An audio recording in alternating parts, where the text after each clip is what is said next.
전두환을 사죄하라고 외치는 시민을 상대로 일부 조문객들은 욕설을 하고 몸싸움을 벌였습니다.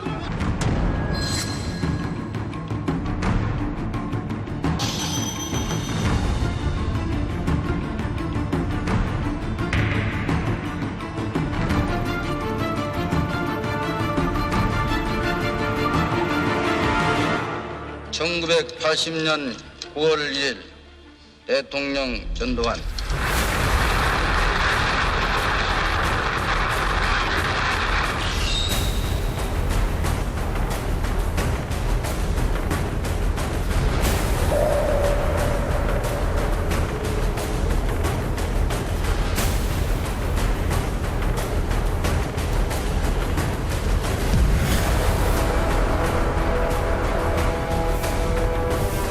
(2월 25일) 후임 대통령에게 평화적으로 정부를 이양할 것을 천명하는 바입니다. 1심 재판부는 전두환 전 대통령에게 사형과 추징금 2,259억 5천만 원을 선고합니다. 안양 교도소에서 복역 중이던 전두환 전 대통령이 특별 사면으로 구속 750일 만에 석방됐습니다. 저런 사람들이 나한테 대해서는 아직 감정이 안 된다. 내한테 당해보지도 않았고. 발포 명령 부인합니까? 왜 이래? 발포 명령 사과할 생각 없으세요? 사과할 생각 없으십니까? 1,000억 원 넘는 추징금 아직 검찰에 납부 안 하셨잖아요. 그리고 대통령 재임 시절 광주를 찾은 이후 32년 만에 방문이었지만 5.18에 대한 사과는 없었습니다.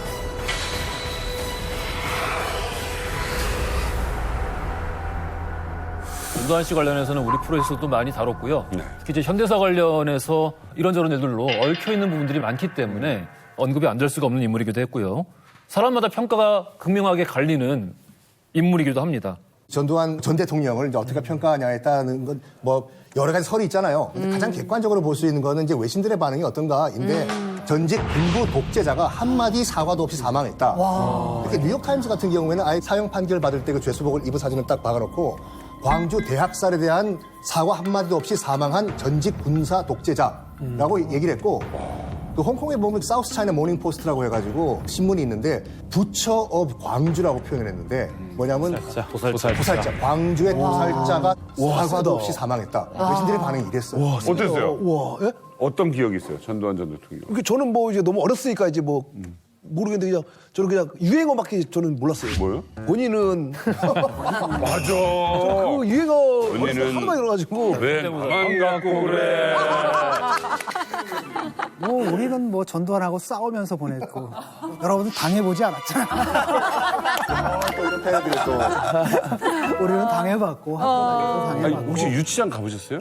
아니 유치장 정도에 가봤지. 오 유치장 정도는 데모하다 끌려가면은 데모하다가, 무조건 이제 안 했다라고 하면은 이제 자를 딱 갖고 그냥 맞고 할까 그냥 할래요. 그냥 하겠습니다.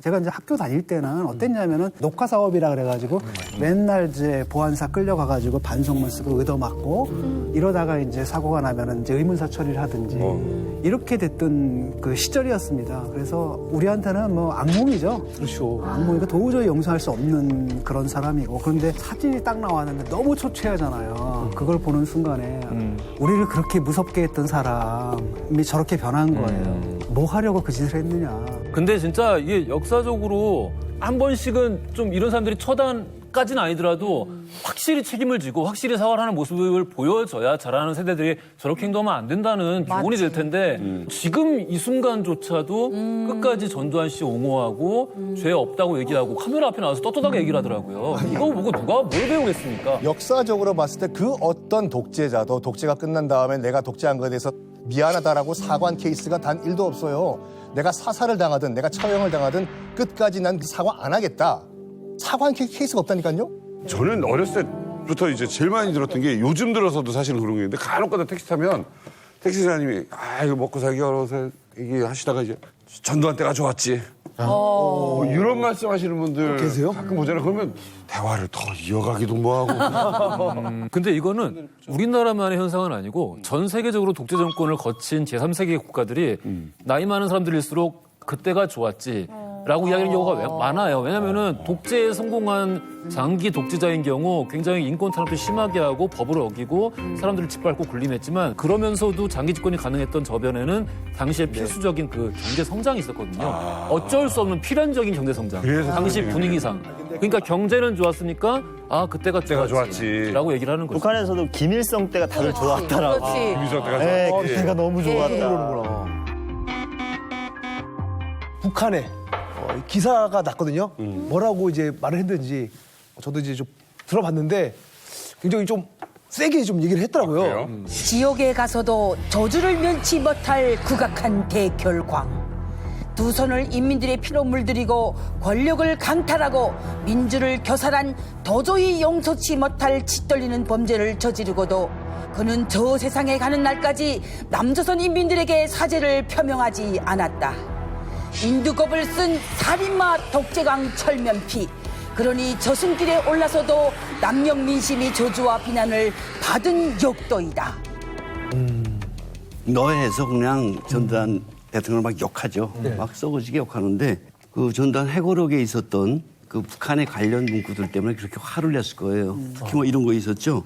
김일성 왕조가 무너지고 조국이 통일되는 감격을 맞이한 그날이 가까이 왔음을 느낀다.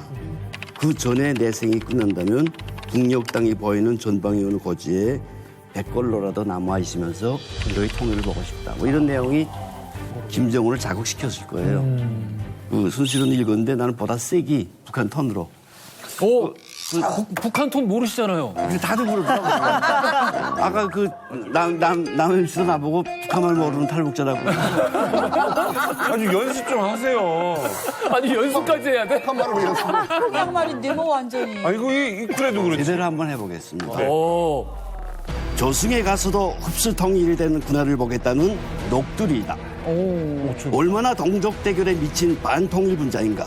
욕도가 전방고지에 백걸로 남아 흡수 통일의 그날을 보겠다고 죄쳤지만 그런 개꿈은 100년이 가도 1000년이 가도 이루어지지 않을 것이다. 비슷해요. 아니 박수 치면 안 돼. 박수 치면 안 돼. 박수 치면 안 되는 게 왜냐면 엄청 고생하셨어 지금. 아니 이게 뭐 우리가 욕하는 건 상관없는데 북한이 뭐라고 이렇게 욕을 해. 남의 전직 대통령 죽음에 대해서. 그래서 우리가 박수 친 거는 평양말을 너무 잘해서 비슷하게 따라친 거지. 듣다 보니까 아니 황당하기도 하고 약간 좀 더군다나 욕을 해도 우리가 욕을 해야지. 지들이 그럼. 광주를 입에 담을 일은 아니죠. 그렇지. 이제까지 좋습니다. 이거 들어보면. 와, 아니 이 정도면 거의 악담인데 사실 우리나라 이 전직 대통령분들 이제 부고 소식에도 이런 좀 악담이나 뭐 이런 강하게 좀 반응을 했나요? 아니죠. 과거에 김대중 노무현 대통령 때는 좋아 조문도 보냈잖아요. 했고, 특히 김대중 대통령 때는 조문 단도 보냈죠. 그리고 노태우 대통령 때는 침묵으로 일관했고 그 와중에 유독 그 지금 얘기되고 있는 전두환 대통령에 대해서는 저렇게 입에 거품을 물고 그냥 쓰고 되고 있죠. 2021년 향년 90세의 나이로 사망한 전두환 전 대통령. 자, 근데요. 40년 전부터 그의 목숨을 노리고 있던 집단이 있었다. 10년 전부터. 40년? 단 한 번도 성공하지 못했다. 40년. 과연 여기서 허무한데? 자, 하지만요. 진짜 무능한 건데. 오늘 저희가 말씀드린 거는 그냥 헛된 얘기나 허황된 소문이 아닙니다. 오늘 깜짝 놀라실 겁니다. 오늘의 시크릿 코드 53576. 53576? 시크릿 코드 53576. 과연 무슨 뜻일까요? 53576. 53년 5월 7일 6시 뭐 이런. 똑똑하신 분이 이때까지 다 버린 척 하셨네. 아니, 뭐 엄청. 천재라니까. 김종민 천재설은 계속 있는 거예요. 와, 생각지도 못했네. 너무 53년이다 근데 전두환 얘기하는데. 오늘의 시크릿 코드 53,576의 비밀은 바로 전두환을 죽이기 위해서 이동한 거리입니다. 거리? 1981년 3월 3일. 저는 이날을 아주 정확하게 기억을 하고 있는데요. 전두환 당시 대통령이 우리나라 12대 대통령으로 취임 선서를 하던 그 시각 저는 서울의 모처에서 같은 시각 엄마 뱃속에서 태어났습니다.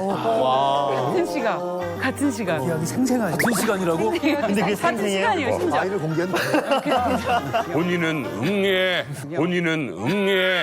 네, 하면서. 응애. 왜 그만 응애하고 그래? 네. 근데 같은 시각 지구 반대편에서는 이 전두환 당시 대통령을 암살하려는 공작을 하는 조직이 있었습니다.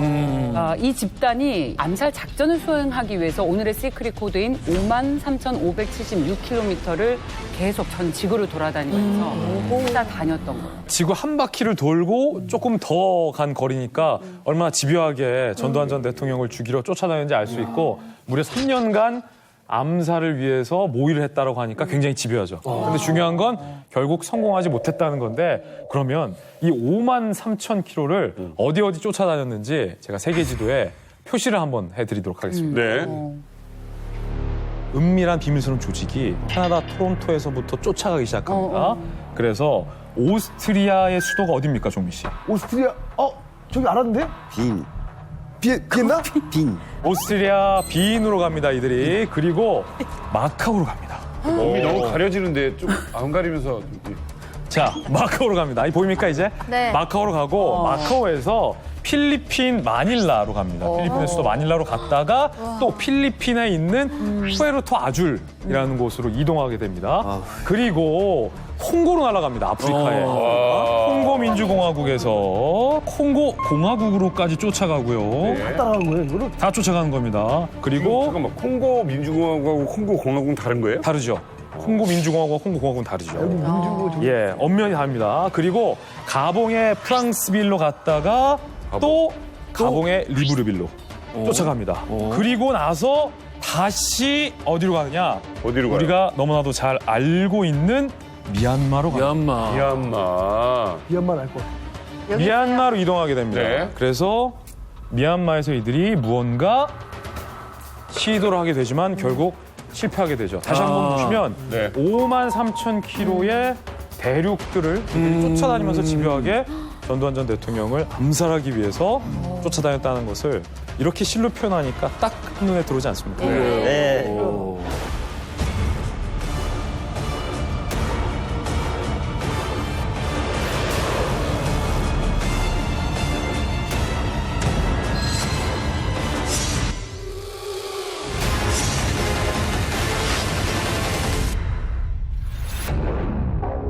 아니 뭐 이렇게까지 어마어마하게 왔다 갔다 했어요. 근데 이 집단 도대체 전두환 씨를 노렸던 그 집단 누굽니까? 아마 많은 분들이 미얀마, 버마에서 힌트를 얻었을 겁니다.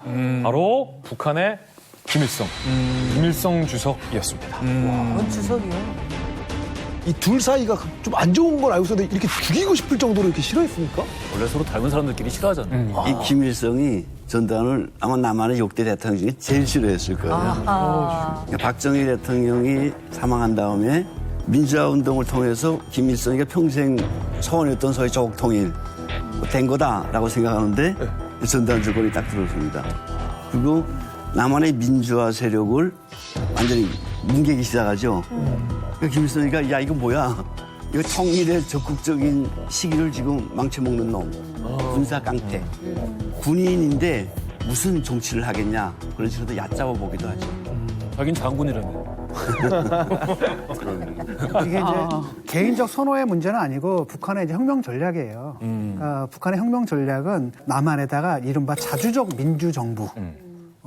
를 설립하는 겁니다. 그러니까 공산당이라든지 아니면 사회주의자들이 마음껏 활동할 수 있는 그러면서 자주적이다라는 것은 친미적이지 않은 정권이라고 한다면은 북한의 주도하에서 뭐가 되는 거냐면 통일을 할 수 있는 거죠. 연방제 통일을 통해 가지고 사회주의화를 하겠다라는 게 북한의 기본 전술이거든요. 그래서 한국의 민주화 운동이 있는데 그것을 지원하는 기지가 바로 북한이고 그러다 보니까 전두환을 제거하는 것 자체가 한국 민주화 운동의 기폭제가 될 수 있고 그렇게 된다면은 통일의 길이 한 걸음 더 가까울 것이다 이런 생각이었던 거죠.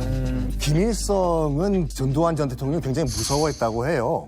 박정희 전 대통령이 이제 사망한 다음에 전두환이 이제 집권을 하니까 어떤 말을 했냐면 시라소니가 죽었더니 사자가 나타났다. 사자는 뭔 거예요? 그 당시에 이제 북한의 이제 대남 비서였던 김중린이라는 사람이 어떻게 그 건의를 했냐면 지금 광주에서 일어나고 있는 그 민주화 운동이 만약에 전국적으로 확산되면 이 기회를 김일성 주석 놓치면 안 된다. 남침을 하자. 이런 말을 했는데 생각보다 빨리 수습이 됐더라. 생각보다 빨리 수습이 돼가지고 남침 계획은 이제 수포로 돌아가고 그럼 뭐 어떻게 할까? 집 떠났을 때 해외에서 그럼 암살하자. 이런 식으로 그 작전을 틀었다고 하죠. 또 하나 이제 환상이 있는데 북한이 그 남한에서 민주화 운동을 한 사람들이 자기들 편이라고 생각을 해요. 그렇지. 절대 그렇지 않거든요. 예. 절대 그렇지 않은데 이 사람들은 뭐라고 생각을 하냐면은 남한에서 이제 이게 유지가 되는 것은 소수의 군부 독재 정권 이놈들이 저기 지주죠 미국의 마름 노릇을 하고 이 마름 노릇하는 놈들만 딱 가게 되면 남한의 인민들은 몽땅 다 북한과의 통일. 그다음에 장군님 품에 안기고 싶어하는 뭐 이런 거라고 좀 착각을 하는 거예요. 그래서 이제 박정희가 암살 딱 되고 나가지고 서울에 봄이라는 게 왔잖아요. 근데 그걸 갖다 다시 억눌러 버린 거란 말이죠. 그래서 얘를 다시 제거를 하게 되면 또 다시 그런 상황이 오지 않을까라는 자기들만의 바람들이 있다라는 거죠. 그때 당시 김일성의 생각에는 나름 근거가 있었어요. 진중권 교수님이 여기에 민주화 운동의 대부로서 살아있는 화석 욕먹일 일인가 참. 나는 이거 방송 나가면 죽어. 절반의 어떤 이 민주화 운동가가 굉장히 침묵적인 성향이 있었고 정상적인 민주화 이제 운동 하시는 대다수의 사람들은 맹목적이지 않았는데 이제 북한 김일성이 그거에 대한 환상이 있었던 거죠. 반론을 해야 돼. 이른바 주사파가 등장하는 거는 전두환 정권이 그 효과로 이후에. 등장해요. 그 전에는 카터 대통령이 박정희 정권하고 싸우면서 인권 외교한다고 너 독재하면 우리 미군 철수할 거야 막 이래가지고 미군은 굉장히 우리 편이다. 미국은 민주주의 국가고 그래서 그때 운동가가 다 미국 노래예요. 와서 모여 함께 하나 되자 뭐 이런 건데 그때 근데 미국에서 이 군사 정권을 인정을 해버리잖아요. 그러니까 이때부터 사람들이 아 미국도 한통속이야 라고 하면서 급진화되면서 이제 한편으로 NL과 한편으로 PD가 더 급진화되는 이제 NL들이고 그 사람들이 이제 반미 자주화 이렇게 얘기를 하는 거죠. 대통령이 죽으면 체제가 무너질 것이다라고 하는 북한의 이 순진한 생각. 근데 정말 북한이 이런 생각을 한 것으로 드러났습니다. 그랬어요. 최근에 공개된 소련의 비밀 문건에 따르면 당시 북한에 있던 소련 대사가 북한의 상황을 소련에게 보낸 기밀 문건 전문에 이런 내용이 나와 있습니다. 체규화가 집권을 하는데 이 정권은 1980년대 초까지 진행이 될 것이다. 그 다음부터 내란이 일어날 것이다. 엄청난 권력 다툼이 있을 것이다. 그리고 한 대 더 나아가서 박정희가 죽고 나면 남한 정권이 자연스럽게 붕괴가 될 가능성이 있다라는 기밀 문건이 실제로 적혀 있는 것이 최근에 밝혀졌습니다. 박정희 대통령 돌아갔을 때 학교에서 종을 막 때려요. 그러니까 땡땡땡땡 때리니까 먼 학교 아이들이 운동장에 다 모였는데 만세를 부르라는 거예요. 그래갖고 거기서 만세 그리고 아이들이 너무 좋아서 강중강중 됐어요. 통일된다고 막. 중대방송입니다. 박정희가 되졌습니다. 그런 방송이 있어. 맞아. 그렇게 얘기를 해요? 방송 이춘희가 탁 나오더니 박정희가 되졌습니다. 박정희가 되졌습니다. 만세. 그래서 학교에서 만세 부르고 아이들이 동동 뛰고 막 그랬어. 아니다. 너무 웃기다 이거. 갑자기 이만감 MC 오래 한 내가 이렇게 찝찝하냐? 왜요? 갑자기 내가 아, 올해 만세 강기집권. 왜 남희석이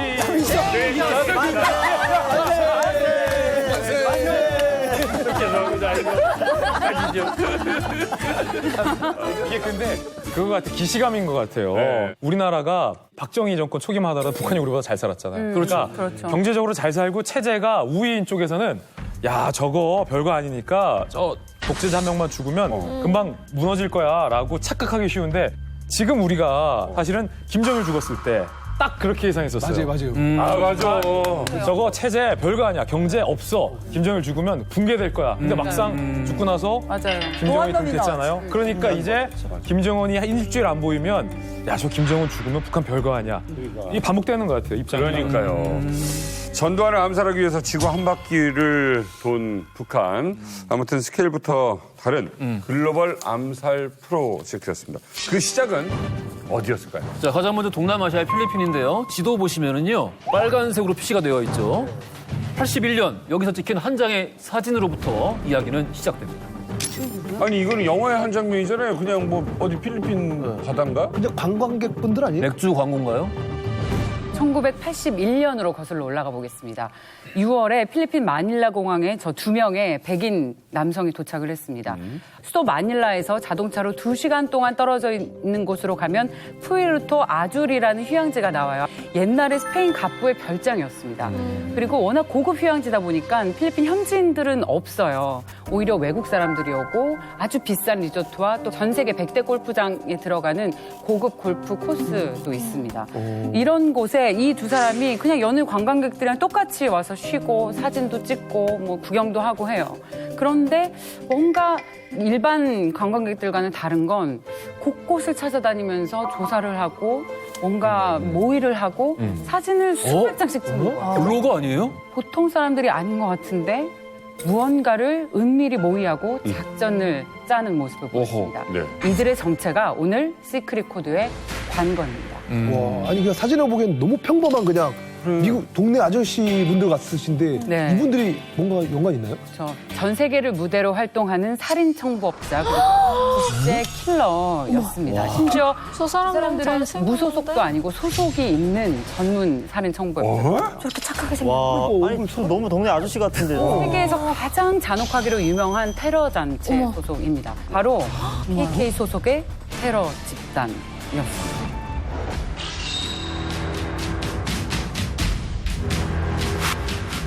저 하얀 거 뒤집어 쓰고 이게 뭐야? 백인 우월주의 단체입니다.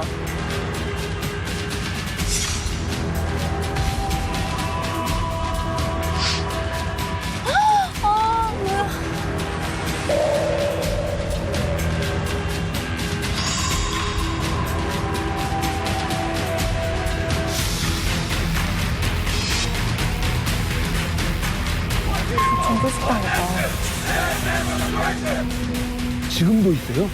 있어요. 그래요? 심지어 선거에도 나와요. 막이다. 미국의 지금 선거. 오! 초선거요? 야.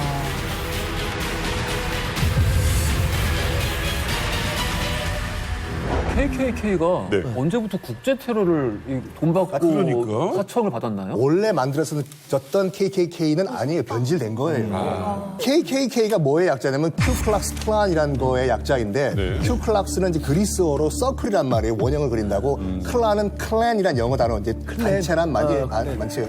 1865년도에 이제 미국이 남북전쟁이 끝났잖아요. 남부가 쑥대밭이 된 거예요. 또 졌잖아요, 남부가. 그래가지고 남부 소속된 젊은이들이 고향에 돌아왔을 때는 집은 다 불타버리고 어머니와 와이프는 먹을 게 없어서 구걸을 하고 있고 뭐 아버지는 돌아가시고 난장판이 되는 거예요. 이거 누군가 책임져야 되지 않냐. 우리가 뭘 잘못했다고 해가지고 어차피 남북전쟁이라는 것 자체가 흑인 노예제 때문에 시작된 전쟁 아니냐. 근원적인 악의 원인을 없애자 해서 흑인들을 다 없애자라고 시작한 것이 KKK의 시작이에요. 그러다가 지금 같은 경우에는 흑인뿐만 아니라 모든 유색인종을 다 포함해가지고 백인 우월주의 단체를 약간 변질된 거거든요. 처음에 흑인으로 시작했다가 모든 아시안이 그냥 이제는 백인이 우월하다. 변질됐다기보다는 이제 발전했다라고 나름대로 스스로 진화했다라고 생각하시는 게 나을 것 같고 이게 스스로들 자기들끼리 선거를 통해 가지고 2차 변혁이 있었고 3차 변혁이 있었는데 지금 3차 변혁 이후에 전 세계적으로 그냥 백인을 제외한 모든 소수 단체, 소수 민족, 소수 혈통들을 증오한다. 그들을 없애야 된다라는 이야기를 하는 거죠. 아까 전에 그 봤던 두 사람이 KKK 소속이라는 거예요? 자, 여기서 뭔가 좀 어색한 걸 우리는 느끼고 있어요. 왜냐면 백인 우월 단체고 극단적인 인종주의자인데 뭐 누군가에게 뭐 청부를 받고 청부살인한다? 이게 KKK가 지금까지 보였던 행태랑 너무 다르잖아요. 해외 테러를 지원하지는 않았거든요. 그러니까 이게 우리가 모두가 느꼈던 약간의 불편함이에요. 아니 이게 KKK랑 갑자기 도대체 왜 나오느냐. 억지로 붙인 거 아닌가? 자, 여기서 그 연관성이 드러납니다. 선글라스를 쓰고 시가를 문 인물. 이 인물의 이름이 찰스 스티븐 야노보입니다. 총을 매우 잘 다뤘고 불법 무기 거래 전문. 이 사람이 KKK의 멤버예요. 그런데 동시에 유대계 미국인이 조직한 마피아 소속이에요. 오른쪽에 있는 맥주를 들고 있는 사람이 알렉산더 마이클 제롤. 이 사람이 야노보의 파트너예요. 오래전부터 킬러 활동에 손발을 맞춰온 파트너입니다. 근데 너무 궁금하다. 유대계 마피아가 어떻게 하다가 그 대한민국 대통령을 암살하는 일에 참여하게 됐을까? 그러니까 이거를 그러면 고용한 사람은 누구야? 자, 여기서의 연결고리가 드러납니다. 바로 북한이에요. 그럴 것 같았어요. 야노버의 절친이자 한국계 캐나다 교포 제임스 최라는 인물이 등장을 합니다. 제임스 최는 1981년 2월 오스트리아 빈에서 북한의 대남 공작 부서 사람을 만납니다. 그리고 북한의 대남 공작 부서로부터 포섭을 당합니다. 북한이 지령을 내려요. 마피아를 섭외해서 5.18 광주 민주화 운동의 피해자들을 대신해서 원수를 갚으라. 라는 굉장히 구체적인 지령. 다시 말해서 전두환 암살을 하라라는 것을 이렇게 일종의 한번 포장을 한 거죠. 이 제임스 최라는 한국인 교포에게 지령을 내립니다. 그래서 이 제임스 최가 평소에 자기가 알고 지냈던 마피아 소속의 이 찰스 스티븐 야노버를 섭외하게 되는 거죠. 근데 공교롭게 이 야노버가 또 KKK 소속이었던 거예요. 제임스 최는 캐나다 교포잖아요. 그리고 동양인이잖아요. 근데 어떻게 KKK랑 연결이 좀 이렇게 돼 있는 거예요? 제가 또 이 프로그램을 위해 가지고 82년도에 캐나다 온타리오주에서 내렸던 지방법원 판결문이랑 검찰 공소장까지 다 들어가 봤어요. 와, 진짜로 이거 들으면 제작진 저 출연료 좀 올려줘야 되죠. 이래야 이제 카더라가 신빙성이 생기죠. 녹색 아버지. 녹색 아버지. 출처를 확실히. 공소장 내용을 보면 이거예요. 찰스 야노버가 국제 사기꾼이다. 돈을 벌기 위해 가지고 뭘 했냐면 제임스 채를 매개체로 이용을 해요. 그다음에 어디와 최종적으로 연결하냐면 북한 당국이랑 연결을 합니다. 일단은 얘기는 이제 100만 달러를 얘기하는데 선수금으로 60만 달러를 달라. 유학원 정도 요즘 환율로 받고 그냥 싹 닦은 국제 사기꾼이다. 라고 해서 징역 2년을 선고한다라고 공소장에 딱 판결문이 나와 있어요. 한국계 캐나다인 교포 제임스 최 도대체 누굽니까? 북한의 지령을 받고 대통령 암살을 기획한 걸까요? 이거 유명한 분이에요.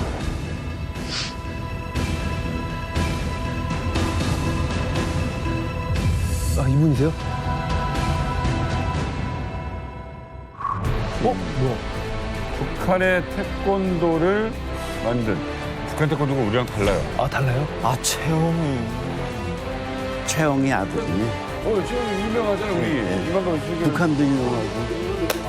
최영이 아들은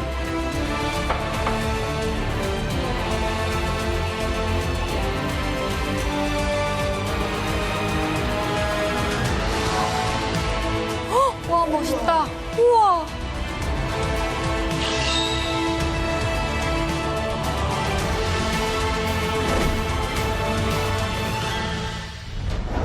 북한 태권도 창시자의 아들 제임스 최입니다. 그러니까 아버님이 태권도라는 말을 처음 만드신 분이죠. 아니 진짜 그렇게 유명한 분이에요? 엄청 유명해요. 예, 그 북한에서 태어난 사람들은 이 태권도 연맹위원장이라고 다 알아요. 예, 다 알아요. 그래서 영화에서도 우리가 이걸 진짜 많이 봤어요. 오, 야, 이 유명하네. 제임스 최라는 사람이 순수하게 국가와 민족을 위해서 혹은 반한 감정을 가지고 KK와 결탁해서 전두환 당시 대통령을 죽이려고 한 게 아니었습니다.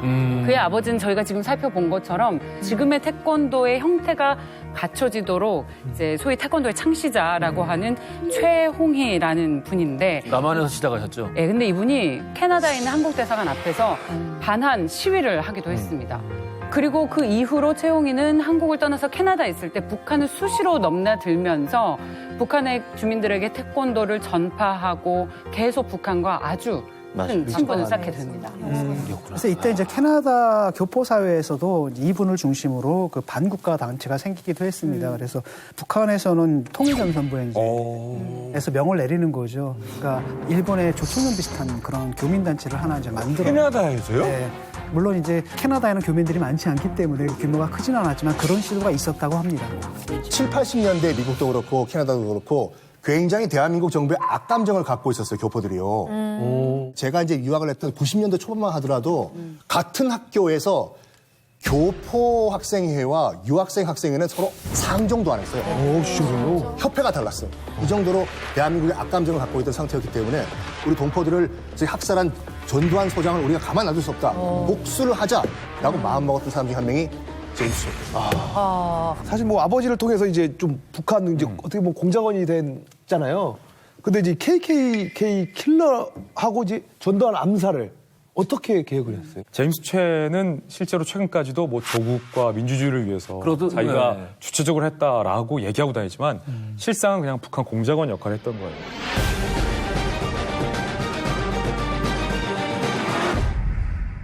앞서서 썬킴 교수님이 검찰의 기소 내용을 공소 사실을 다 보셨잖아요. 거기에도 나와요.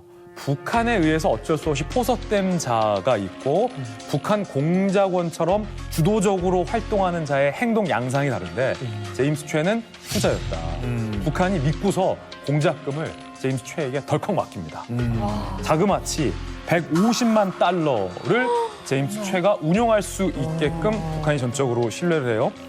제임스 최가 야노보에게 이 중에 60만 달러를 먼저 건넵니다. 그리고 전두환 암살에 성공할 때는 150만 달러를 다 주겠다. 한 20억 돈을 주는 거예요, 당시에. 그렇죠. 근데 이 거꾸로 보면 제임스 최 돈이 아니에요, 이거는. 북한으로부터 받은 북한 공작금을 제임스 최가 자기 멋대로 줄 수 있다. 그리고 나서 대한민국 조국과 민주주의를 위해서 자기가 했다라는 건 앞뒤 설명이 되지 않는 거고. 주체성이 입증이 안 된다. 입증이 안 되죠. 거짓말이죠. 어떻게 그러면 이 암살을 모의했느냐. 나름 치밀합니다.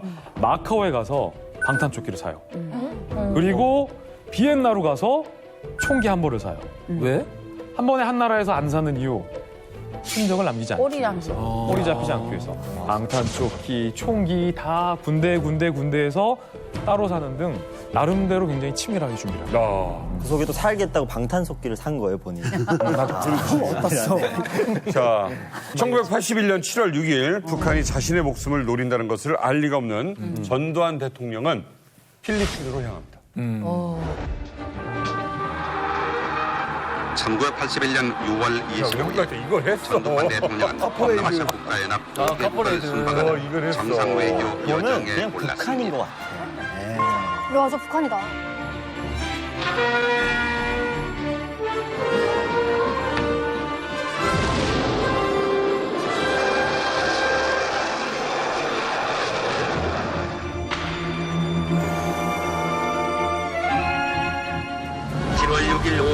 마닐라 공항에 도착한 전두환 대통령 내외부는 공항에서부터 열광적인 환영을 받았습니다.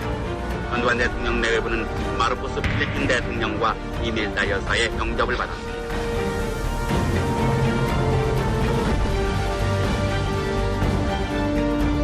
필리핀에 도착한 전두환 그에게 닥칠 운명은 7월 6일 오후 마닐라 공항에 도착한 전두환 대통령 내외부는 공항에서부터 열광적인 환영을 받았습니다. 전두환 대통령 내외부는 마르코스 필리핀 대통령과 이밀다 여사의 영접을 받았습니다.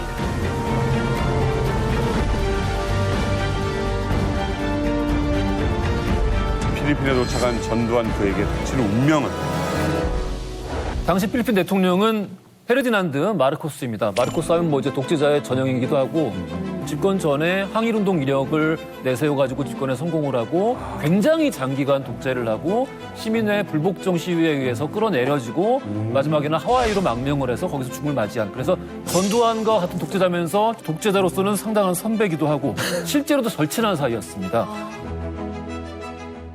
필리핀 순방 이튿날이죠. 원래는 그날 그 전두환 대통령하고 필리핀 대통령이 같이 만찬을 하기로 되어 있었는데 네네. 필리핀 마르코스 대통령이 긴급 보고를 받습니다. 누구한테 받냐면 오스트리아 주재 필리핀 대사였어요. 전두환을 필리핀에서 암살한다는 첩보를 받았다라는 충격적인 내용의 보고를 받습니다. 그래서 급박하게 일정을 변경하게 되죠.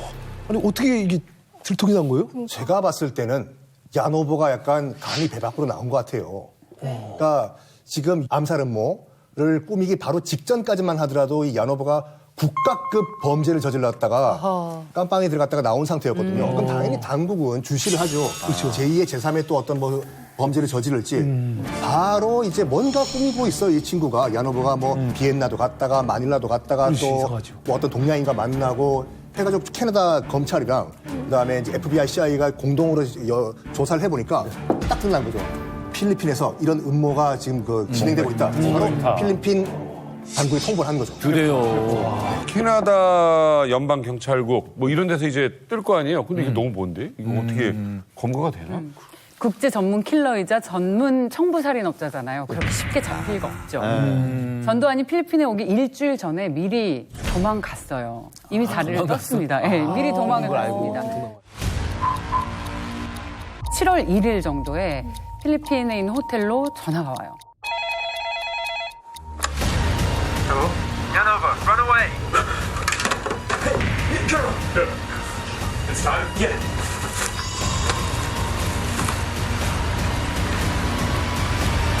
체크아웃도 안 하고 그냥 그 자리에서 그야말로 줄행랑을 쳤습니다. 거기도 정보가 장난이 아니네요. 아니 근데 너무 이상하지 않아요? 한 국가의 대통령을 암살하고자 했는데 뭔가 어서 그게 뭐 들통이 나면서 그냥 떠. 그리고 북한 같은 경우에는 돈을 60만 달러라고 7억 돈, 8억 돈 넘는 돈을 그냥 날리게 된 거예요. 이거 뭔가 이상해요. 허무하기도 하고 약간 허술하기도 하고 그 중간중간 뭐 캐나다 깽단 이야기 나오는데 러시아 깽단이나 미국 깽단에 비해서 어감 자체가 캐나다 깽단은 너무 어색해. 좀 착할 것 좀 같아. 말이 갱단이지 갱단일까? 전투력이 없을 것 같아요. 네. 몸살도 자주 날 것 같아. 아이고 그 따뜻한 음료 먹어야 돼요. 이거 어떻게 해서 세상에 알려지게 된 거예요? 허무하게도 82년 2월에 이 야노버가 캐나다 연방국에 체포가 됩니다. 야노버가 도미니카 공화국 정부를 축출하고 새로운 정부를 세우기로 한 사건에 가담했다라는 일로 캐나다 연방국에 체포가 됩니다. 그래서 이 캐나다 연방국이 도미니카 건에 대해서 취조를 하던 중에 얀 후보가 자수를 한 거예요. 뭐라고 자수하냐면 나 사실은 전두환 전 대통령 암살을 위해서 내가 북한으로부터 60만 달러 받았다. 그리고 그 돈 준 사람이 바로 제임스 최라는 사람이다. 라는 것까지 얀 후보가 다 실토를 합니다. 그래서 이 일 때문에 북한이 전두환 암살을 사주했다라는 게 만천하 알려지게 됩니다. 자, 그러면 실력 좋은 캐나다 공무원들이 누구를 쫓아야 됩니까? 제임스 최를 쫓아야죠. 당당하다 나는 이라고 밝혔던 제임스 최가 바로 북한으로 튑니다. 그리고 8년 10개월 동안 북한과 해외를 전전하다가 결국 8년 10개월 뒤에 자수를 합니다. 8년 10개월이요. 엄청 오랫동안. 결국에는 이 찰스 야노보라는 국제 사기꾼이 북한 뒤통수 친 거예요, 지금. 그러니까 지금 암살은 계획을 했다가 벌어지지 않았잖아요, 실제로는. 그러면은 결국 피해자는 돈을 날린 북한인 거잖아. 유일한 피해자. 그래서 찰스 야노보라는 인물이 어떤가 다 뒤져봤는데 첫 번째 나온 게 뭐냐면 멀시너리라고 용병이에요. 그러니까 돈을 받고 더티워라고 해가지고 뭐 내 손에 피 안 묻히게 했다 이거죠. 네네네. 대신 전쟁을 일으켜주는 수행하는 그런 용병이었는데 찰스 야노보가 나중에 한 말이 나는 목표가 돈이었다. 나는 돈을 받고 보려고 싹 입을 닦은 것이다. 그리고 미국으로 튀면 끝이다. 결국엔 돈을 왜 줬냐? 북한이 그만큼 제임스 최를 신뢰를 했기 때문에 돈을 줬고 이 돈은 찰스 야노보까지 갔고 결론적으로 말하면 뭐냐면 찰스 야노보라는 국제 사기꾼이 제임스 최와 북한 뒤통수를 연달아 쳤던 국제 사기꾼이다. 사기꾼이네, 사기꾼. 아무튼 목적은 분명히 있었습니다. 지금이나 지났으니까 사실은 사기다 하지만 그때 당시에 분명히 필리핀에 있었고요. 이들은 저격을 하기 위해서 대기 상태였던 건 확실한 거예요. 그렇지. 그게 용병이기도 하니까. 그렇죠. 북한은 이미 31,251km를 움직인 상황입니다. 자, 하지만 여기서 실패로 끝날 수 없어요. 이 사람들은 아프리카로 또 가게 됩니다. 전두환 대통령이 오기로 한 곳은 바로 이곳입니다.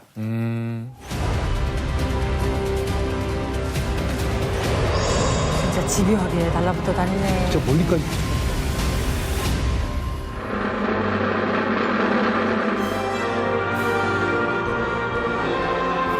전두환 대통령과 가 네이버는 아프리카 4개국 및 캐나다 공식 방문.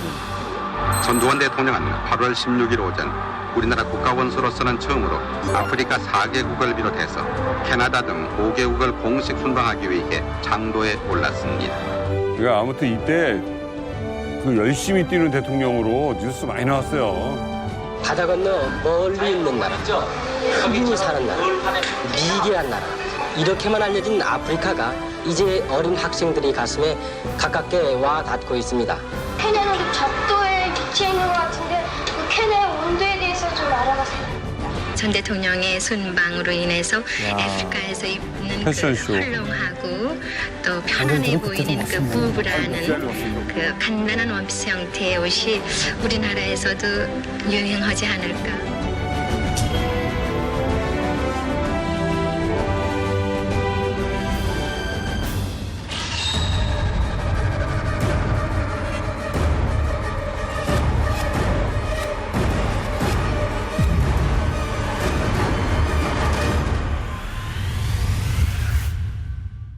저 때가 바로 1982년 8월 17일부터 보름도 안 되는 시간 동안 아프리카 4개국 순방을 한다고요. 집권 초기거든요. 집권 초기인데 이렇게까지 해외 순방에 목을 매던 이유가 있겠죠? 당연하죠.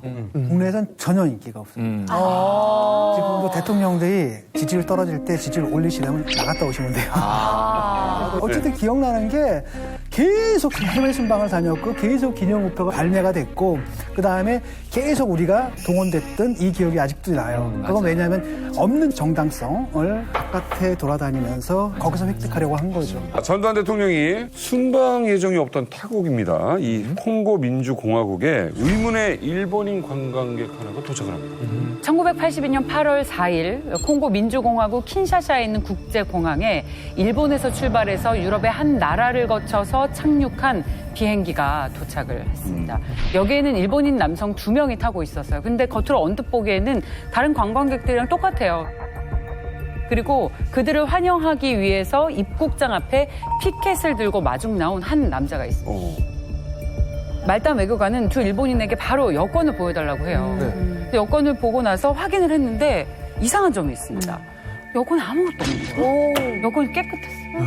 잊을 수가 있나? 이 외교관은 그걸 보고 다행이다. 안도의 한숨을 쉽니다.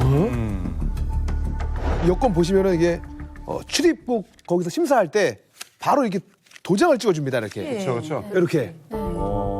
이렇게 찍어주는데. 그렇죠. 여기 보이죠? 요즘이나 전자여권이기 때문에 그냥 지나가는 게 많지만. 그렇죠. 그러니까 출입국이 확인이 안 되는 거예요. 이 사람들이 콩고 민주공화국에 들어온 게 온데간데 사라진 겁니다. 어떻게 안 찍어줄 수가 있지? 바로 이날 콩고 민주공화국에 도착한 일본인들의 정체에 달려 있습니다. 이 사람들은 일본인 관광객으로 위장한 북한 공작원들이에요. 당시에 아프리카에 대한 정치력이 강했던 국가가 바로 북한이었어요. 맞아요. 거기에 현지 콩고에 있는 북한 외교관이 어떻게 해서 도장을 찍지 않게끔 조치를 했다라는 거고 북한이 60만 달러 정말로 피 같은 돈을 쓰면서 백인 킬러까지 고용했는데 먹고 튀었어. 이제는 직접 사람을 보내서 죽여야겠다. 그거를 전두환을 이렇게 결심한 거죠. 자, 이야기의 실제 주인공, 이 공작원들을 마중 나갔던 북한의 말단 외교관을 오늘 휴민트로 모셨습니다. 우리가 일전에 김신조 사건을 다루면서 김신조 씨를 휴민트로 모신 적이 있었죠. 그 이후로 가장 핵심적인 휴민트가 아닐까 싶은데요. 전두환 암살에 가담했던 장본인이죠. 고영환 박사님을. 어서 나오세요.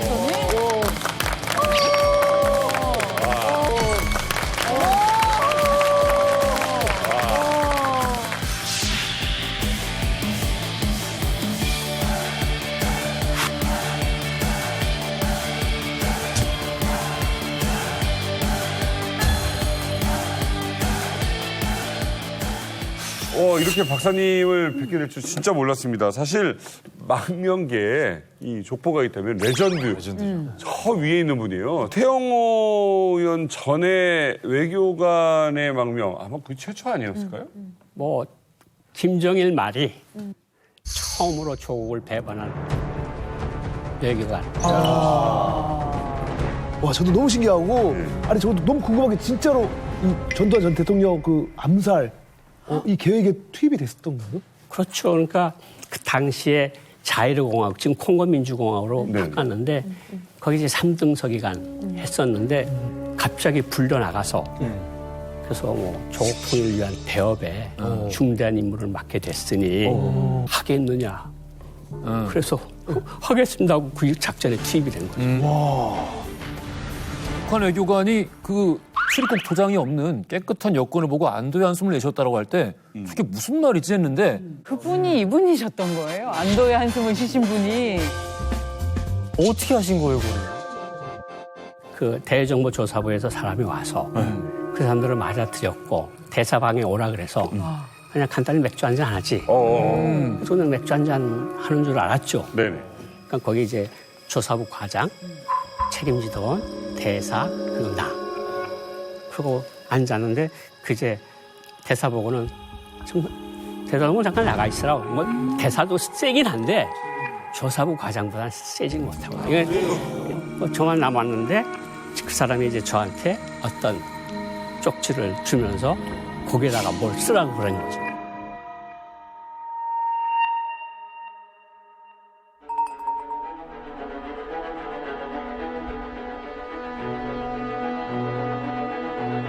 충성의 선서문입니다. 이렇게.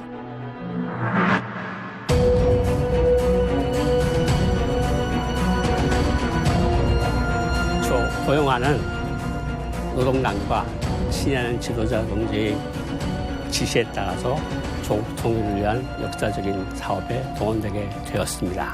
저는 저희 모든 정치적 생명과 육체적 생명을 걸고 이 모든 것을 수행할 것을 당과 수행 앞에 엄숙히 선서합니다. 어떻게 배우시지?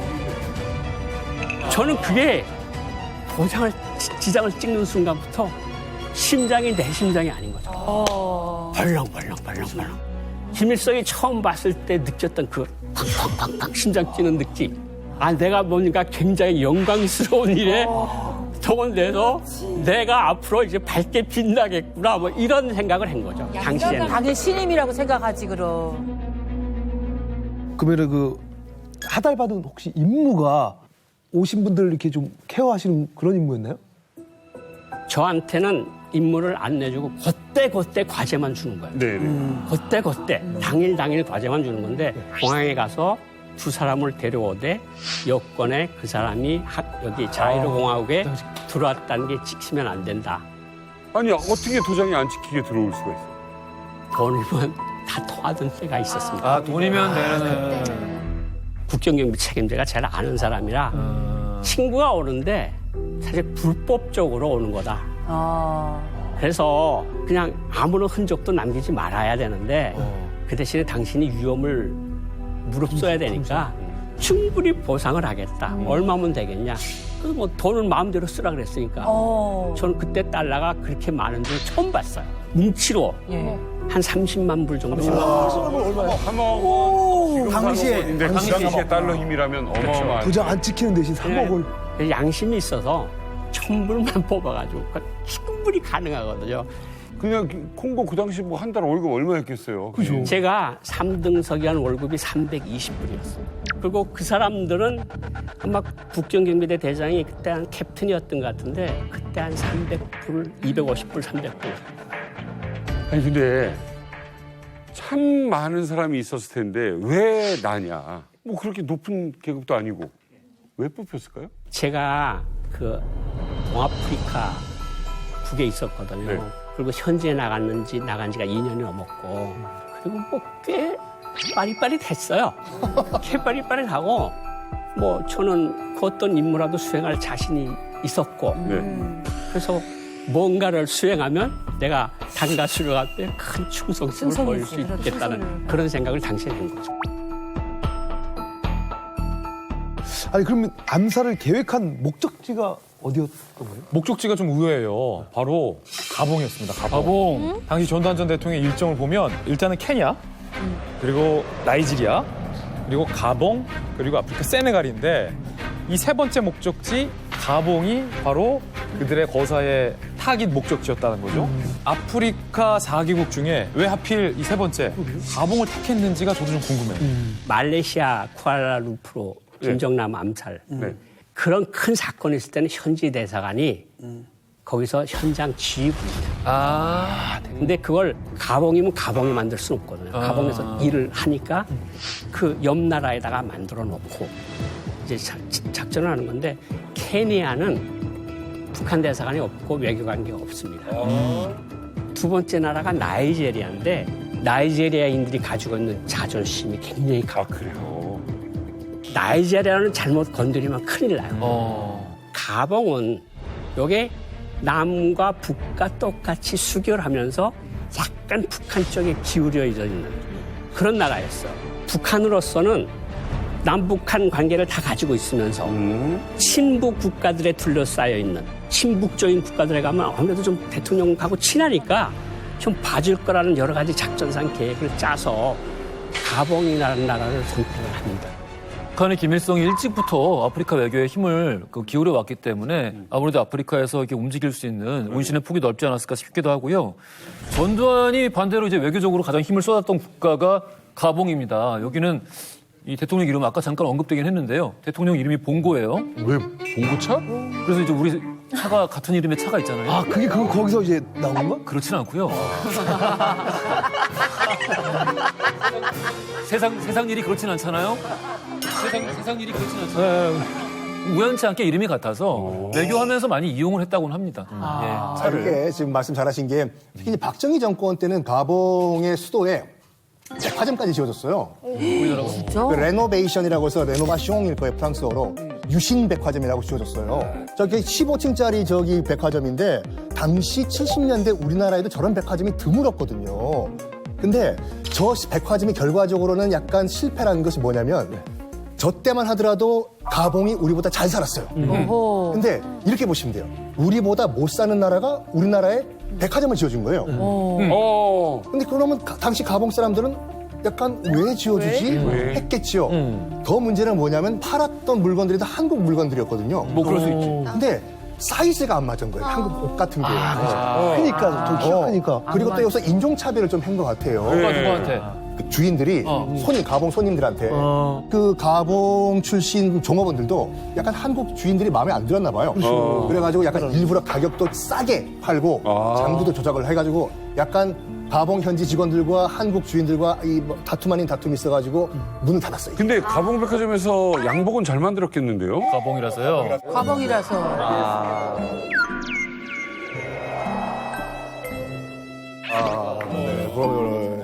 고마워요. 이런 거 자잘하게 날려줘야 돼. 이거에 빵 터지는 사람도 있어. 한 가지 더 말씀드리면 유신 백화점을 지어줬다 그러잖아요. 북한은 오마루 봉고 대통령 동상을 만들었어요.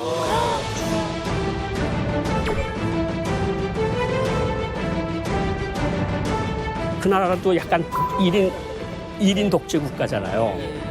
그 동상을 딱 만들어주니까 봉고 대통령이 굉장히 흡족하거든요. 우리 동상 잘 만들거든. 잘 만들거든요, 진짜.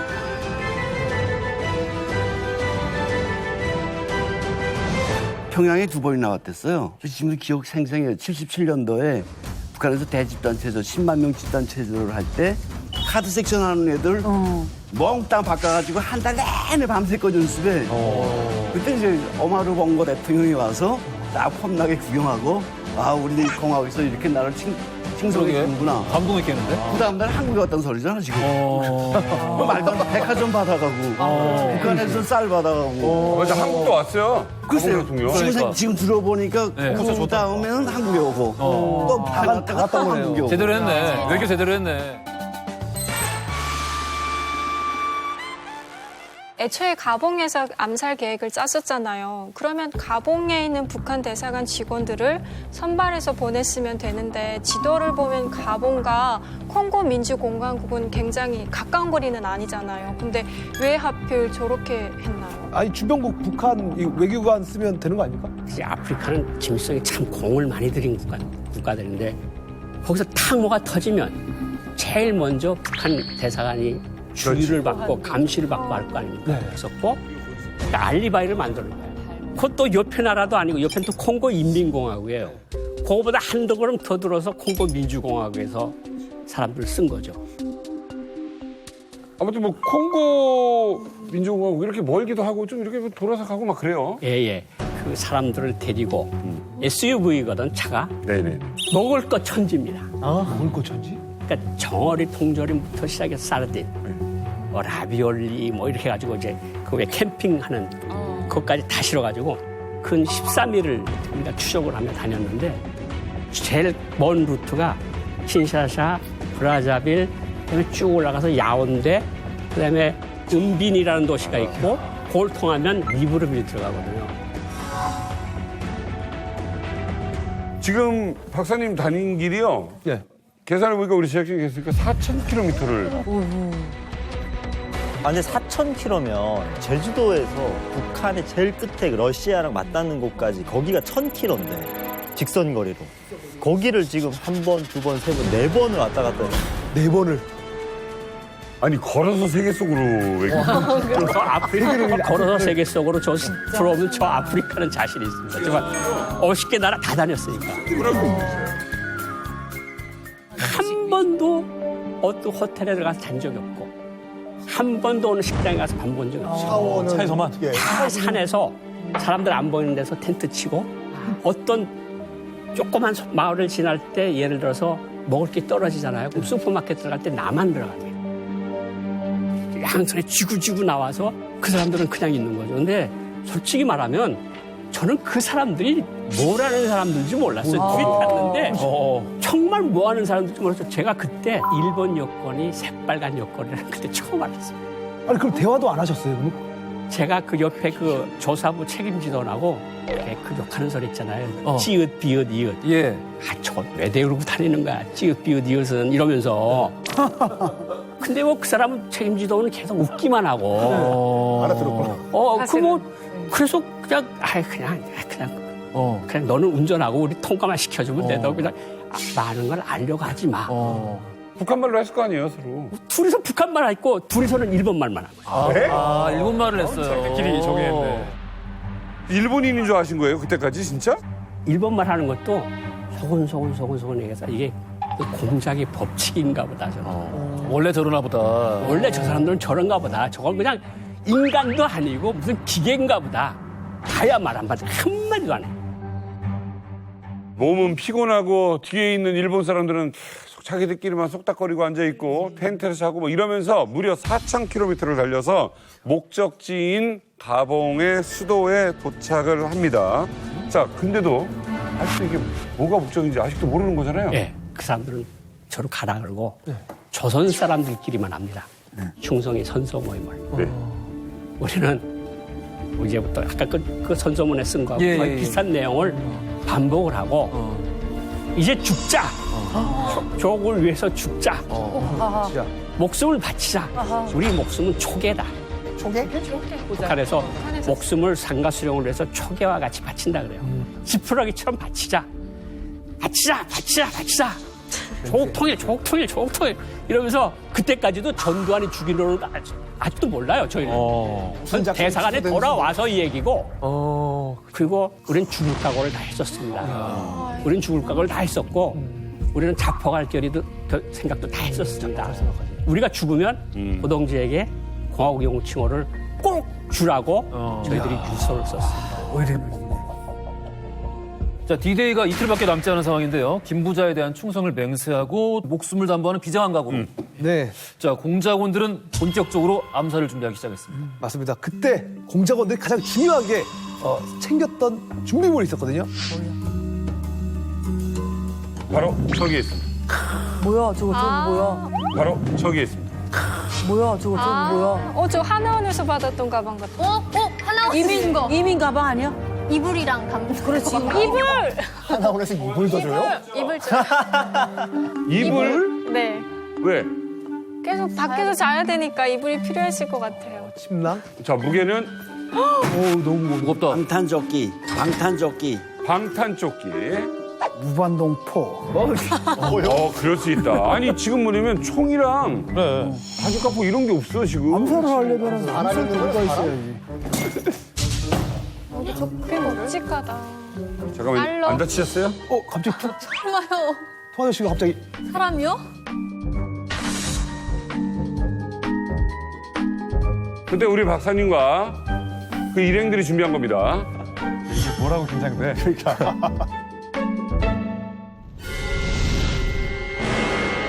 그 일행들이 준비한 겁니다.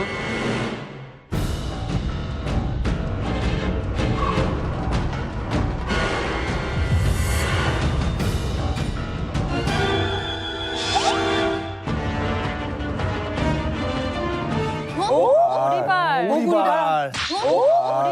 오리발. 붙잡혔을 경우를 대비해서 오리발을. 거짓말 하려고 못 잡혔대.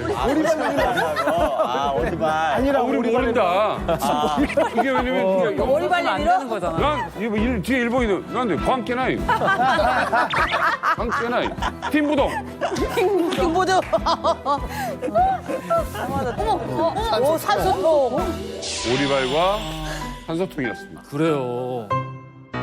물로 들어가려고. 바다로 가려고 또. 대상으로 또 탈출하려고 했구만. 그러니까 저거는 제가 본 일부분입니다. 다 본 게 아니다. 보시니까 체크를 하는 거예요. 근데 나보고 보지 말라 그러더라고요. 그게 뭐가 더 있었는지, 지금 무한도포도 있었을지 그거 모르죠. 제가 보질 못했으니까.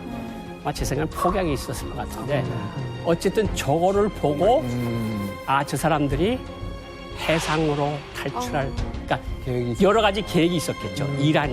그러니까 그때 생각에, 이게 배가 어디 있겠구나. 근데 저한테 배 있다는 걸 말해준 거고, 제가 추측만 한 겁니다. 그래서 산소통과 오리발이 필요했던 거죠. 예. 오리발, 산소통 다 두 사람이 쓸 수 있는 거. 그러니까 우리는 어떤 일정한 지점에서 그 사람들하고 헤어지고. 그렇지. 외교관들은 그냥 딴 데로 가시고. 어쨌든 뭐 적도기내로 가든 콩고인민공화국으로 가든 항구를 통해서 가든 아마 세 가지 안쯤 있었던 것 같은데 그건 정확히 모릅니다. 그리고 나서 1982년 8월 22일 전두환 암살작전 D-Day 그날 오전 10시에 전두환 대통령은 가봉에 입국을 하게 됩니다. 자, 그런데 이날 뭔가 순방이 삐그덕거리기를 시작합니다. 자, 이 전두환 대통령이 모든 일정을 취소한다고 하면서 극대노하는 사건이 벌어져요.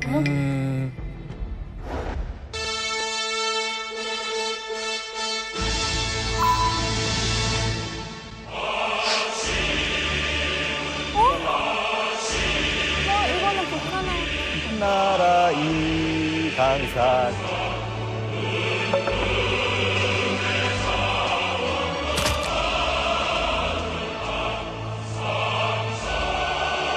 북한의 국가.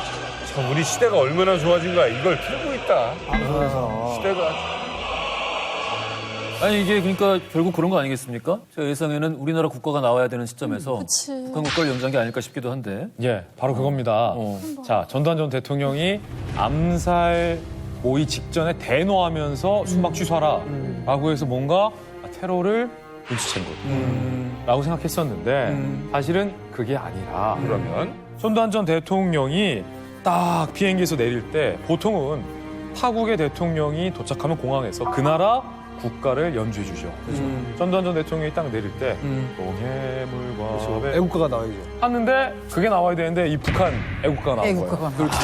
아침은 빛나라. 잘못인 거지. 그러니까 딱 듣다 봐 전두환 전 대통령 입장에서는 굉장히 기분 나쁘죠. 특히 군 출신은요, 이거 굉장히 민감한 거예요. 그렇죠. 그럼요. 근데 아침 하다가 아이고 띡 은금의 하고 자원. 동해물과 하면 저는 에이 하고도 그냥 갈 텐데 무려 계속 틀어버렸구나. 1분간 어떡해. 북한 애국가가 크게 울려 퍼집니다. 일정은 가능하네. 그러니까 전두환 전 대통령 입장에서는 뭐 남북을 떠나서 사실은 굉장히 외교적 결례죠. 그리고 군부 독재 군인 출신의 대통령 입장에서는 또 적국의 국가를 1분간 틀었다고 하니까 굉장히 어떻게 보면 모욕적이죠. 그렇죠. 결례로 떠나서. 그래서 대노를 할 수밖에 없었고 그렇죠. 이번 순방 취소하라라고 노발대발했는데 그 이후에 이제 봉고 대통령이 직접 사과를 했어요.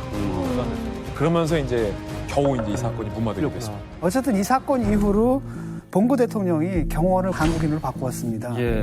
왜냐하면 이제 국가가 잘못 연대됐을 때 그때 그 경호원들하고 보좌진들이 굉장히 강력하게 항의를 했대요. 근데 그게 이제 이분한테 굉장히 강한 인상을 줬던 것 같아요. 우리 경호원들이 항의. 네, 한국에다가 경호 인력 파견을 요청을 했고 그래서 그때 딱 한 사람 태권도 사범이었던 분이 있거든요. 박상철 씨. 이분이 맞아요. 대통령 경호로. 무한도전에 나오시지 않았어요? 굉장히 유명한 분이잖아요. 거기 막 경호팀 뭐 이런 거 하고. 자, 어쨌든 전두환 대통령과 봉고 대통령의 만찬 자리에서 암살을 하자라고 계획을 해서 여기까지 온 북한 공작조. 과연 가봉에서 전두환 대통령의 운명은 어떻게 될까요? 이곳 예응음박 국제공항에 도착해서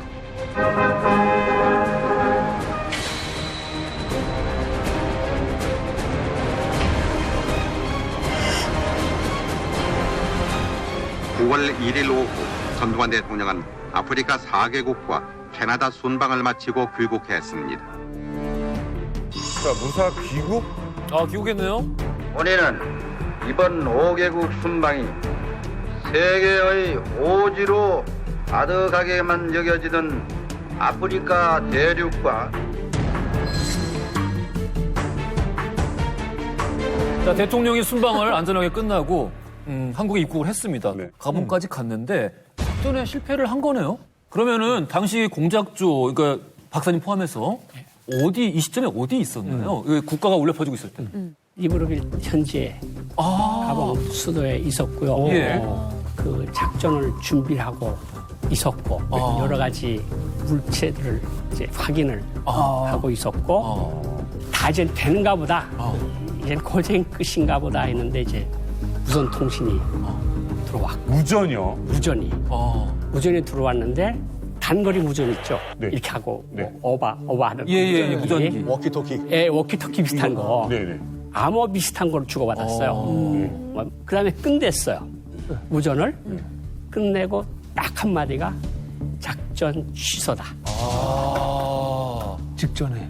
왜? 정말 전두환 전 대통령 정말 운이 정말 그 운이 뭐 좋다고 할까 그렇게. 그러니까 북한이 스스로 공작을 해체를 합니다. 왜 여기까지 와서? 그러니까. 그동안은 북한 대사관들과 그 어떤 연락도 없습니다. 그냥 잠정 모드입니다. 왜 특별 임무 수행할 때 모두 무전을 끄고 들어가잖아요. 그리고 딱 작전하는 날 딱 한 번만 통신하게 된 거로 무전기를 틀었는데 작전 취소다. 이제는 돌아간다 대사관.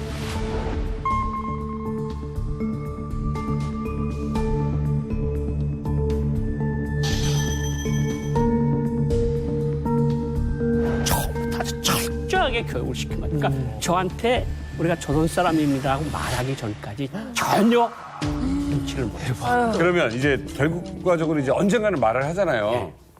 딱 첫 마디 뭐라고 하던가요? 한국말로. 우리 조선 사람입니다. 우리 조선 사람입니다.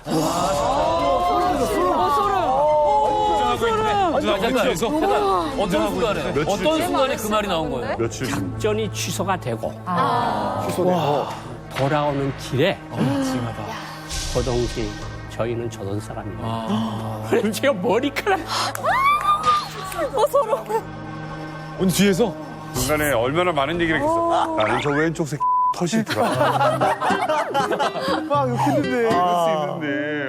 그리고 취소된 이유는 그 전날에 김정일이가 이거를 김일성한테 보고를 합니다.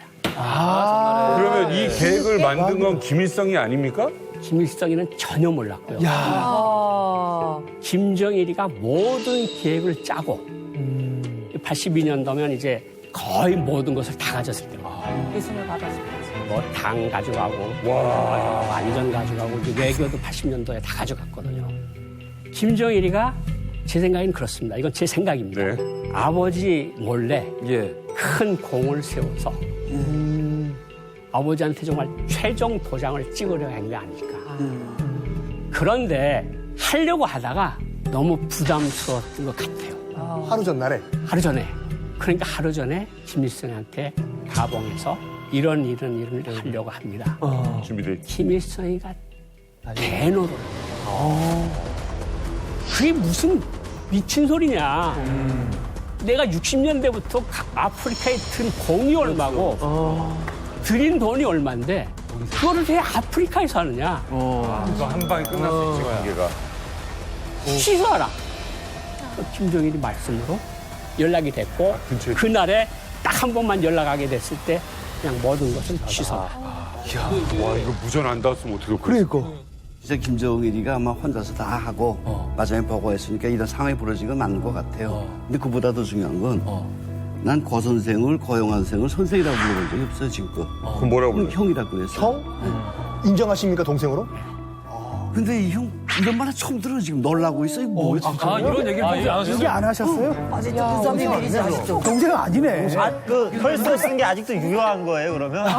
이거 다섯 개 찍은 거. 되게 서운하겠다. 완전 서운했죠. 충격받고 서운하고 뭐지 이거는. 진짜 모르셨던 거. 아주 가까운 형인데 진짜로 한 번도 이런 말 안 했어. 다른 이야기는 많이 들었는데. 그럼 직접 형 왜 그랬어요 한번. 형 나한테 왜 그랬어요? 근데 뭐 이런 거 말고도 여러 가지 사건들에 많이 관여가 됐었거든요. 제가 또 뭐 자랑할 일도 아니죠. 제가 뭐 아니 이런 거 말고들아니 이보다 큰 게 있다는 거예요. 역사인데. 이런 데 나가서 재밌죠. 여기서 봤을 때. 여러 가지 이야기들이 뭐 있고 그런데 제가 그냥 뭐 제가 뭐 대한민국을 반대해서 했던 일들이 뭐가 그렇게 자랑스러워서 한국에 가서 제가 그런 이야기를 하고 다니겠습니까? 북한 가봉에서 대한민국 대통령을 암살하려는 시도는 이 부자지간의 분열로 어긋나게 됩니다. 자, 여기서 끝이 아니죠. 자, 2번 실패했습니다만은 이번에는 해보겠다라고 하면서 9,650km를 날아가 미얀마로 나가게 됩니다. 드디어.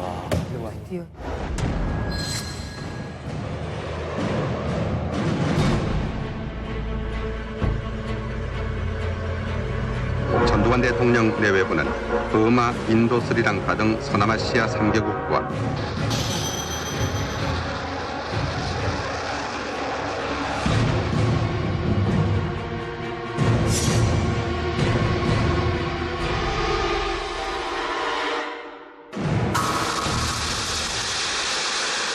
이거는 진짜, 저희 현장에 있었던 분들 이야기를 직접 들어보니까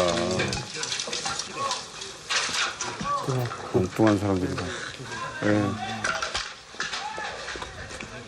저 카메라 감독 카메라 안 놓는 거 봐. 지금 이거 찍고 있는 분들 피가 철철 나고 있는 거예요.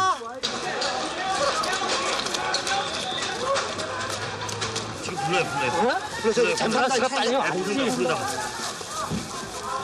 Please, soldier, please help me. Yes, yes. Please help me. Yes, yes, yes.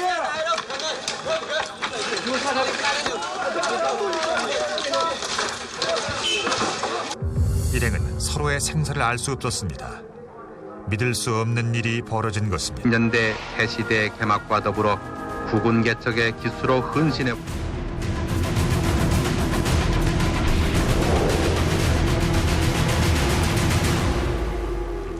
83년입니다. 동남아의 5개 나라를 순방하던 전두환, 미얀마 국립묘지 아웅산 묘소를 참배하러 간 전두환을 노린 테러, 이때 참배에 동행한 정관계 인사 17명이 희생했습니다. 네. 지금 순고 외교사절의 장례식이 생중계되는 모습 있잖아요. 그 자리에 저희 아버지가 계셨고 당시 돌아가셨던 당시 지금 없어진 상공부의 김동희 장관의 비서관이 당시 저희 아버지셨습니다. 해외 출장길 가실 때마다 함께 가셨었는데 당시에는 저희 아버지가 안 가시고 한독수 과장께서 같이 가셨대요. 그래서 저희는 늘 매년 현충일 때마다 동작동 국립묘지 가서 이제 김동희 전 장관 앞에 참배를 하고 인사를 드리는데 가실 때 공항까지 마주 나가셔서 손을 잡고 인사를 했는데 돌아온 길에는 차가운 관으로 맞이를 했다라면서 지금도 여전히 그 얘기를 하세요. 그러니까 이게 이제 83년도 사건이 딱 생기잖아요. 외교관들이, 북한 외교관들이 다 긴장을 합니다. 그치. 이게 약간 82년도 그게 약간 쉬쉬하면 조금 돌았거든요. 외교에서. 근데 드디어 터졌구나. 그런데 우선 이해가 되는 게 동남아는 그때 북한 외교력이 약했어요. 저기면 이해가 된다. 이게 북한 외교관들 생각이었어요. 왜냐하면 미얀마 정도가 없어지고 몇 개 없어진다 그래서 아프리카처럼 큰 데미지는 안 있는 거예요. 전두환 대통령은 그냥 그대로 김포공항에 왔어요. 네. 원래는 미얀마에서도 일정이 엄청난 변수가 생겼습니다. 네. 사실 원래 일정대로면은 10시 30분에 그 현장에 도착을 해야 되는데 공교롭게도 미얀마 외무상이 5분을 늦어버려요. 근데 이 사실을 안 그 전두환 대통령이 화를 불같이 내면서 그렇다면 우리도 5분 늦을래. 나도 5분 늦을래.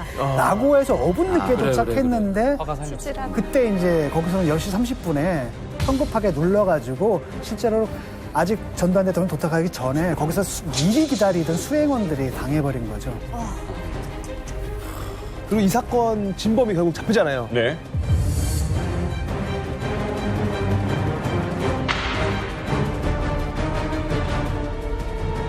그때 봐서 인물이요. 이 인물인데 강민철 씨. 이제 기억이 남는데 이제 자폭 후에 모든 걸 고백하고 그리고 거기서 2008년에 그 감옥에서 거기서 이제 생을 마감했죠. 마감했죠. 예. 이 2번 작전 취소 끝에 이제 처음으로 실행을 한 거잖아요. 예. 사실 사상자도 많고 사실 피해가 좀 컸죠. 이게 사상자가 클 수밖에 없었던 것이 그 당시 이제 아웅산 그 묘소 천장에 폭탄이 총 3개가 설치가 됐었는데 2개가 이제 클레모 지뢰라고 해가지고 한쪽 방향으로 뻥 터지는 지뢰예요. 이 안에 보통 그 자탄이라고 해서 조그만 이 쇠 구슬이 보통 한 600발에서 700발이 들어가거든요. 이게 한 방향으로 나가는 거예요. 실질적으로 이제 베트남전에 사용되면서 엄청나게 큰 인명피해를 입혔거든요. 2개는 이제 클레모고 하나가 소위탄이라고 해가지고 말 그대로 다 태워버리는 거거든요. 그래서 한 번 터지면은 뭐 한 이 중심 온도가 4,000도까지 올라가기 때문에 다 태워버리는 건데 이게 왜 북한의 소행이었다는 것을 당시 딱 알았냐? 전력이 있었어요. 1970년도에 그 동작동 국민묘지 있잖아요. 거기 보면 들어가는 첫 그 관문이 현충문이거든요. 있어요. 현충문. 거기에 당시 이제 박정희 대통령을 시해하기 위해 가지고 북한 공작원들이 똑같이 플레어모를 설치했는데 설치를 하다가 이 폭발이 터져버린 거예요. 실패한 경우가 있었거든요. 그래요. 똑같이 그 데자부란 범죄가 발생한 거죠. 그래요. 그렇게 해서 북한 송이랑이 밝혀졌네요. 그렇죠.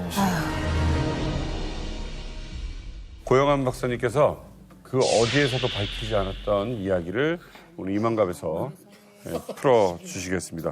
여러 가지 막 상황들이 막 일어나고 텔레비에서 막 얼굴들이 나오고 그러는데 저 사람 얼굴을 내가 본 사람이네. 아는 사람. 아는 사람. 근데 사망했던 분들은 사진이 오래 공개가 안 됐어요. 잡힌 사람.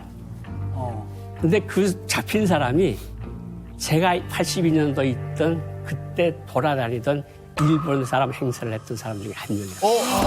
그 뒷좌석에 앉아있던 뒤에 조선 사람. 강민철 방금 봤던 강민철.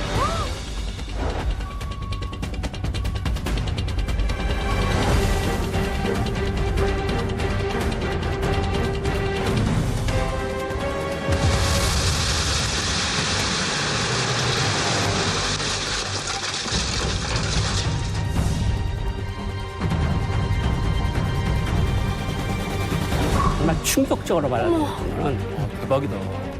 한국 와서 수사할 때 그 이야기를 다 했는데 전혀 모르고 있었다. 82년 시도도 모르고 있었고 83년도 시도도 모르고 있었고 한국에서 그 거를 91년도에 대한민국에 오셔서 그 이야기를 다 리마인드를 해가지고 조사를 할 때 이야기해서 저 사람 맞다. 그 이야기를 한 거거든요. 근데 이제 그 사람이 결국은 오래 감옥소에 있다가 사망을 했는데 기억이 너무 또렷한 거 아니에요. 한 사람은 얼굴이 잘 기억이 안 나요. 그게 이제 언론에 사망한 사람들이라 얼마 안 나와요. 맞아요.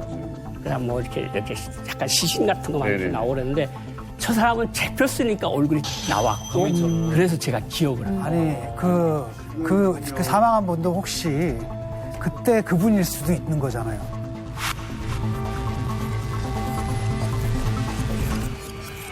그렇죠. 두 분 중에. 두 분. 일본인 2명 중에 다른 사람. 지금 보면 탈출 계획 아까 세웠던 거 있잖아요. 가봉에서. 그거랑 이거 왠지 미얀마도 비슷한 것 같은데요? 그러니까 복귀를 해보면 항상 보관이 있습니다, 북한은. 뭔가 할 때 뭐 대표단 갈 때 다 보관을 이안을 하는데 이란이 아마 리브르길에서 맞은편에 와 있던 배가 제가 여기서 처음으로 말씀을 드리는 게 동고내 겁니다. 미얀마 때 썼던 그 동고내. 그 동고내. 그 똑같은 배잖아. 그 완전 작전이 거의 같은 작전인데요? 똑같은 작전이니까 비밀이 안 샜으니까. 그냥 재활용한 거네. 그냥 아프리카 작전을 그대로 재활용했는데 아프리카에서는 2명을 했는데 여기는 1명을 더 추가해서 3명이 했거든요. 100까지 왔던 거랑 똑같습니다. 그러네요. 아까 말씀드렸던 작전 취소를 했던 무전도 후에 알아본 데에 하면 동고내국호하고 서로 교신을 했다. 북한이 전두환 암살에 성공을 했어도 그 통일이 이루어졌을 거라고는 혹은 그게 좀 더 뭐 용이해졌을 거라고는 저는 그렇게 생각하기는 좀 어려운데 고현 박사님은 지금 이 일에 깊숙하게 당시에 무슨 일인지 모르는 상태에서 가담을 하셨지만 어쨌든 가담을 하셨었으니까 어떻게 생각을 하시는지 그 문제에 대해서. 전두환 사망. 뭐 최종적으로는 저는 아무런 영향을 미치지 못했다고 생각을 해요. 왜냐하면 대한민국은 뭐 4.19도 거쳤고 5.18도 거치고 이렇게 하면서 계속 민주주의적으로 성장해 왔잖아요. 그리고 사실 의식 수준도 굉장히 높거든요. 뭐 대통령 하나 없어지면 여기는 시스템에 의해서 움직이는 나라 아니에요. 근데 북한은 아니 저거 하나만 없어지면 뭐가 될 것 같구나. 그러니까 그 욕심을 버리지 못하고 지금에서 계속 반복하고 있는 거고 이 자유민주주의에서 잘 알고는 있어요. 북한이. 근데 그 사람들이 내부 심리까지는 저는 잘 알지 못한다고 봐요. 그러니까 전두환 암살이 성공했다 그래도 과연 북한이 서울을 점령하고 조선민주주의인공화국을 전체를 만들었을까? 저는 그 절대로 아니다.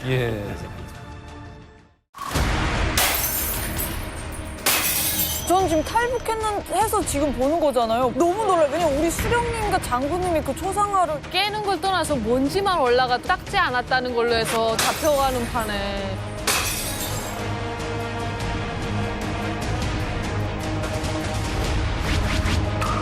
자유조선. 정일 정권을 뒤집어 엎고 자유조선을 만들어 나가자. 평양에도 거점이 있다라는 말, 이게 가능한 일일까요? 북한의 엘리트 계층을 포섭하겠다라는 거거든요. 북한 해방을 위한 NGO 활동을 하는 사람들이라고 밝혔어요. 스마일 이즈 굿! 채널 A